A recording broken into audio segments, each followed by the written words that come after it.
अस्सलाम वालेकुम मेरे सादा से पाकिस्तानियों, मेरा नाम रेहान तारिक है और आप मेरा यूट्यूब चैनल देख रहे हैं। आपसे कुछ देर में सुप्रीम कोर्ट ऑफ पाकिस्तान में chief justice of Pakistan justice Umar Ata Bandial की सरबराही में 3 रुकनी बेंच पंजाब में वजीर आला के इंतखाब से मुताल्लिक चौधरी परवेज इलाही की दायर करदा दरखास्त पर समाअत करने जा रहा है। ये वही समाअत है जिसके बाइकआउट का ऐलान इत्तेहादी जमातें कर चुकी हैं और बाइकआउट को कुछ लोग जुडिशल सुसाइड के मुतरादिफ करार दे रहे हैं, लेकिन इस वक्त इत्तेहादी जमातें एक नैरेटिव तलाश कर रही हैं। वो बयानिया तलाश कर रही हैं कि जिस प्लेटफॉर्म पे खड़े होकर वो एक बार फिर से अवाम में मकबूल हो सकें।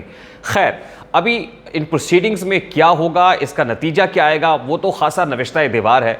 आप सब समझते हैं कि जब इत्तेहादी जमातें इसको कंटेस्ट नहीं करेंगी या दूसरी तरफ से भरपूर तरीके से दलाइल नहीं दिए जाएंगे, और इस वक्त जो टिल्ट दिखाई दे रहा है ख़ासतौर पे बेंच में शामिल जजेस का और जो रिमार्क्स हमने सुने हैं, इससे काफ़ी हद तक वाज़ेह हो गया है कि नतीजा क्या आएगा। अब बैकयार्ड में क्या हो रहा है, इसके बैकड्रॉप में या बैकग्राउंड पस मंज़र क्या है, बड़ी अहम मुलाकातें हो रही हैं। इस वक्त आसिफ अली जरदारी साहब दुबई में मौजूद हैं और एक बाअसर शख्सियत जिसका ताल्लुक़ अस्करी इदारे से है वो भी दुबई में मौजूद हैं।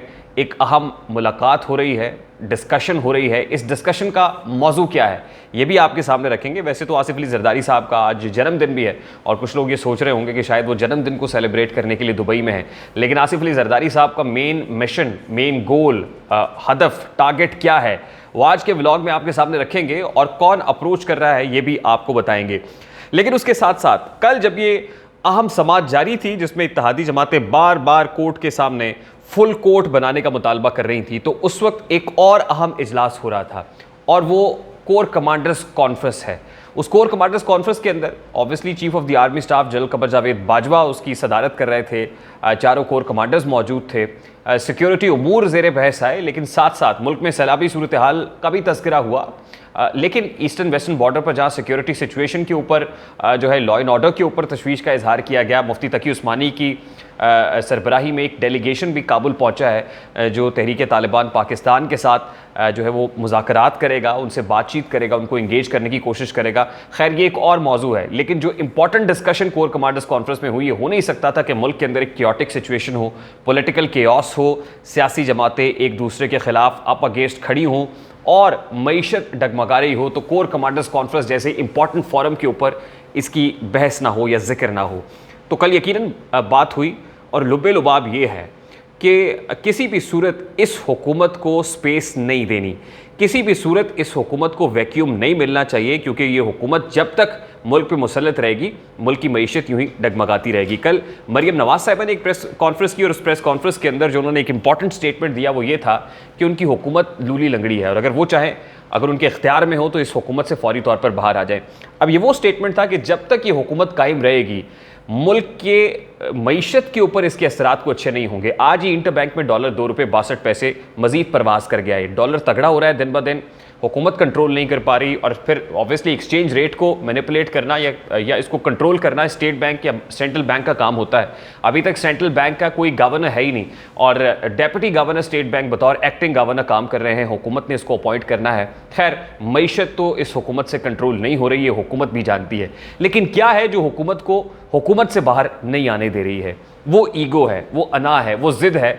जिस अना के बांस पर या जिस अना के घोड़े पर सभी सवार हैं, वो मुल्क के मुक़्तदिर हल्के हों, वो इमरान खान साहब हों या इत्तेहादी जमातें हों।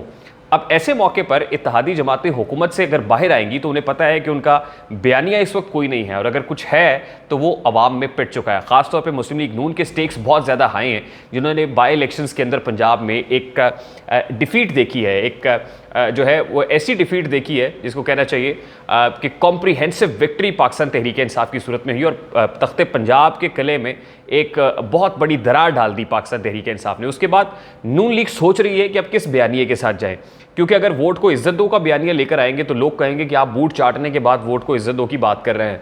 अगर आप खिदमत को वोट दो का बयानिया लेकर आएंगे तो लोगों को पता है कि आपकी जो गवर्नेंस है, जिसके बड़े बड़े दावे किए जाते थे, शहबाज शरीफ साहब ये कहते थे कि मुझे 6 महीने दे दें तो मुल्क की मईशत का बिल्कुल नक्शा तब्दील कर देंगे, तो वो भी एक्सपोज हुए हैं काफ़ी हद तक लोगों में। तो अब क्या नैरेटिव होगा, ये नैरेटिव ढूंढने की कोशिश की जा रही है जो फुल कोर्ट बनाने का मुतालबा रखकर बिल्ड करने की कोशिश की गई, जिस पर अदलिया पे बराह रास्त अटैक किया जाए।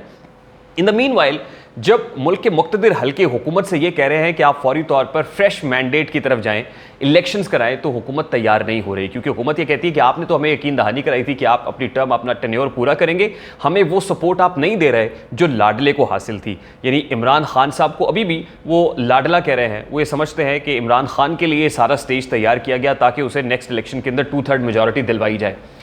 अब सिंपल सी बात यह है कि इस हुकूमत ने, जो PMLN लेड कोलिशन है, इसने फैसला कर लिया है कि उसी बयानिए पर वापस चले जाएंगे जो मज़ाहमत का बयानिया है, क्योंकि मज़ाहमत होगी तो मफाहमत होगी। पावर टॉक्स टू पावर, वो प्रिंसिपल जो मरियम नवाज़ साहिबा बताया करती थी। अब मरियम नवाज़ और पाकिस्तान मुस्लिम लीग नून का मज़ाहमती कैंप अगली सफ़ों में दिखाई दे रहा है।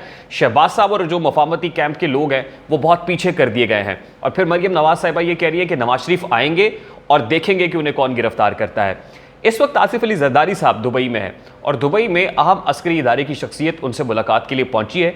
आसिफ अली जरदारी साहब को कायल करने की कोशिश की जा रही है कि आप अपने इत्तेहादियों को मनाएं, क्योंकि आप गारंटर हैं, आपकी बात मानेंगे कि अब फ्रेश इलेक्शंस या फ्रेश मैंडेट पर जाए बगैर गुजारा नहीं है। मुल्क का जो मुस्तकबिल है वो इसी पर मुनहसर है कि आप फौरी तौर पर फ्रेश इलेक्शंस करा दें।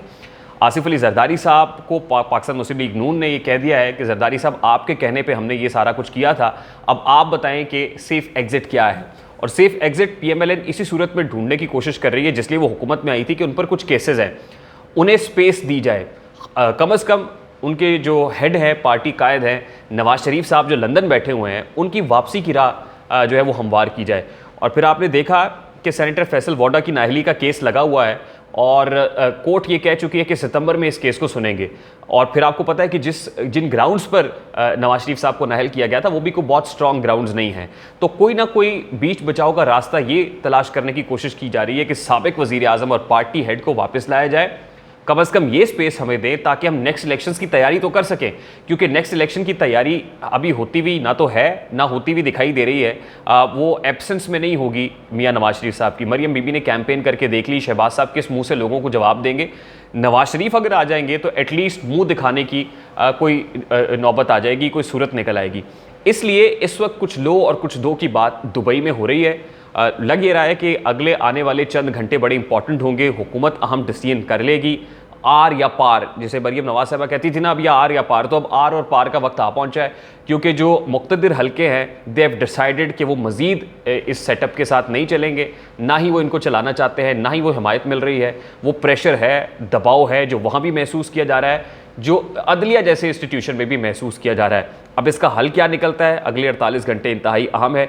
Let's keep our fingers cross. देखते हैं कि जरदारी साहब क्या लेकर आते हैं। वो गए हैं तो क्या लेकर गए हैं, वो आए हैं तो दुबई से क्या लेकर आएंगे। मुझे रेहान तारिक को इजाज़त दीजिए, अपना बहुत सारा ख्याल रखिएगा। अस्सलाम वालेकुम।